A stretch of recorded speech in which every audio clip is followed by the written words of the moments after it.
میں سٹارٹ لیتا ہوں. عمر اس وقت 8-10 سال تھی. گاؤں سے ایسے حالات میں نکلے کہ اوپر سے بمباری ہو رہی تھی اور نیچے زمینی جنگ تھی. ہمارے گھر پر بھی مسلسل گولیوں کے وہ آ رہے تھے. تو والد صاحب نے کہا کہ نکلتے ہیں. جب گھر سے نکلے تو ہم نہیں تھے, ہزاروں کی تعداد میں لوگ علاقے سے نکل رہے تھے. یہ 2004 کی بات ہے. اس وقت میری عمر 10 سال تھی. ابھی مجھے پتہ نہیں چل رہا تھا کہ یہ کیا ہے اور کیا ہو رہا ہے. بس اسی دن سے دھر بدر پھر رہے ہیں. اپنے علاقے میں سر کٹی لاشیں, جسموں کے ٹکڑے ٹکڑے, خواتین اور بچوں کی بکھری ہوئی لاشیں, مسمار گریں. آئی ڈی پیز کیمپوں میں کبھی ایک ٹینٹ کے نیچے زندگی گزارو, کبھی کیسے حالات کبھی کیسے حالات.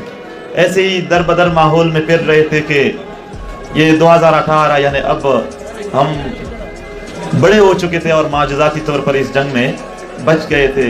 رشتہ دار تو شہید ہو گئے تھے. کافی علاقے کے لوگوں کو دیکھا کہ وہ بھی اب نہیں رہے. ابھی جب ہم آپس میں گاؤں میں باتیں کرتے ہیں تو اکثر یہ ہوتا ہے فلانے نے ایسا کہا تھا, اللہ اس کو مغفرت دے. یعنی نوجوان ہوتے ہیں سارے یہی دعائیں, کیونکہ ہر کسی کا ذکر کرو گے تو کہیں نہ کہیں اس کو شہید کر دیا گیا ہوتا ہے.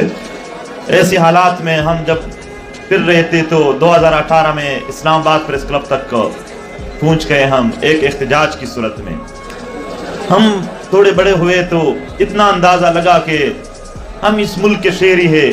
شاید اس ملک کے بڑوں کو یہ پتہ نہیں ہے کہ ان کے ساتھ کیا ہو رہا ہے. ہم سوچ رہے تھے کہ ان کے پاس جاتے ہیں, چلو اسلام آباد جاتے ہیں, وہاں ان کو بتاتے ہیں کہ ہمارے ساتھ ظلم ہو رہا ہے, ہمارے ساتھ جبر ہو رہا ہے. آپ لوگ بڑے ہیں, آپ لوگوں کے ہاتھ میں بہت ساری چیزیں ہیں. ہم نے احتجاج شروع کیا اسلام آباد میں. ہمارے مطالبات تھے کہ ایک ٹروتھ اینڈ ریکنسیلیشن کمیشن بنا دیا جائے. یعنی ایک کمیشن بناؤ جو ہمیں بتا سکے کہ ہمارے 1400 قبائلی مشران کے سر کس نے کاٹ دیے.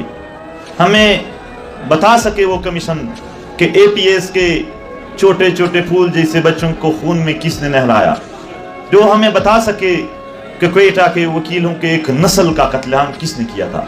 جو ہمیں بتا سکے ان لوگوں کو کون لے کے آیا تھا جو ہمارے مشران کو مار کر ہمیں کہتے تھے کہ اتنے بجے تک کسی نے لاش نہیں اٹھانا ہے. ہمارا مطالبہ تھا کہ آپ لوگ لاپتہ افراد کو عدالت میں پیش کر دے. محترم وکیل صاحبان ہے یہاں, ان سے عرض کریں گے کہ ہم آج بھی کہتے ہیں کہ اگر ہمارا لہجہ تلخ ہے تو آپ لوگوں میں سے جس کا بھی لہجہ ٹھیک ہے, نرم ہے, وہ جا کے اس ملک کے جرنیلوں سے بات کرے کہ اگر وہ آئین پر پاکستان کے قانون اور آئین کو مانتے ہیں تو کل ان لاپتہ افراد کو عدالت میں پیش کرے. جس نے جو بھی جرم کیا ہے ثابت ہوا, جو بھی آئین میں سزا ہے وہ ہمیں قبول ہے. چاہے وہ لاپتہ افراد بلوچ ہے, پشتون ہے, سندھی ہے, مہاجر ہے یا کسی اور علاقے کے ہیں, جہاں سے بھی ہے. آپ لوگ اگر آئین پر آپ لوگوں کا اعتماد ہے عدالت میں پیش کر دو. ہم پاکستان کی عدالت کو مانتے ہیں. اگر آپ لوگ مانتے ہیں تو آپ لوگ وہاں پیش کر دو, جو بھی سزا آپ لوگ دینا چاہے دے دیں. اگر وہ پاکستان کی عدالت کو نہیں مانتے ہیں, اگر وہ پاکستان کے آئین کو نہیں مانتے ہیں, وہ اسلام کو مانتے ہیں, تو ہم ان کو بتاتے ہیں کہ کل علماء کو لے آؤ, ان لوگوں پہ جو بھی جرم ثابت ہوا شریعت میں جو سزا ہے وہ دے دو. اگر وہ اس کو بھی نہیں مانتے ہیں, روایات کو مانتے ہیں, تو وہ کل جو روایتی جرگے ہوتے ہیں ان کے سامنے ان کو پیش کرے, جو بھی سزا روایت میں اس کے لیے تھی وہ ان کو دے دے. مگر وہ کیا مانتے ہیں, ہمیں تو اتنا بتائیں کہ وہ مانتے کون سے اصولوں کو ہے, وہ کون سے آئین کو مانتے ہیں.